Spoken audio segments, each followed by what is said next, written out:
So I put this dataset changed function is called here now for the adapter.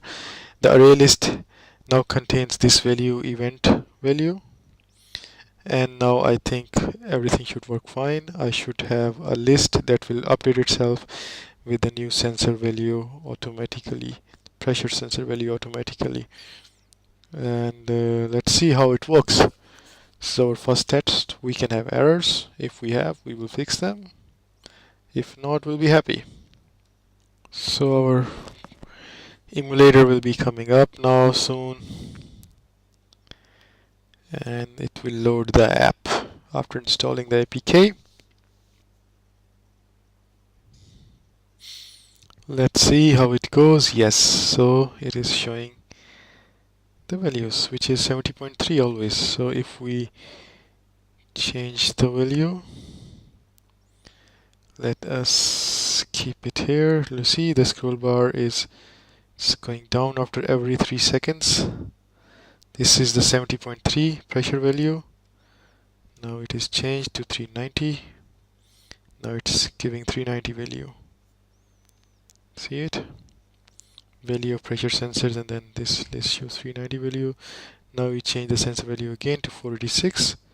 Now it's says 46.0. If we change the pressure value again to 607, now it starts printing 607. If we change it to 608, it should print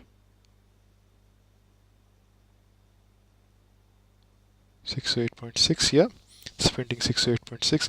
So this is a good example of this we are able to put the value of the pressure sensor in this list easily, and we can do the same for this ambient temperature sensor and proximity sensor. If you say we can check it now for the other sensors, let's go back and let's see what we can do. We can simply copy this sensor object like this and say it's a temperature sensor, P-R-A-T-U-R-E, temperature sensor.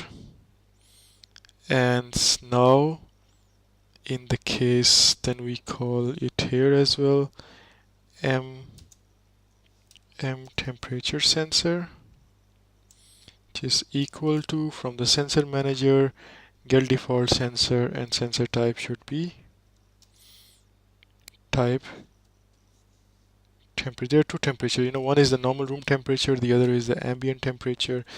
Let me take it as the ambient temperature, and then we will have this list. Now we can have we have to register the listener for this sensor as well. If sensor type is type, we should change it to ambient temperature. It's not equal to null, then we should print the value of M temperature sensor after every, let's say every 5,000 microseconds, 5,000, which is 5 seconds approximately. And now let's see, we should also do something here, because now this value can be, this sensor event can be for the temperature sensor or the pressure sensor. So we have to find some way to find out for what sensor we got this value, and for this we can put here some if condition, that if this value is for the temperature sensor is active, then this is active, then this value is for temperature sensor. If the pressure sensor listener is active, this is for pressure sensor, or the pressure sensor value changed. So from this event class, from this event object, from the sensor event, we can also get which sensor type is that. SENSOR sensor, SENSOR sensor type is equal to event object of sensor event dot sensor. So the sensor type will get the, so if sensor type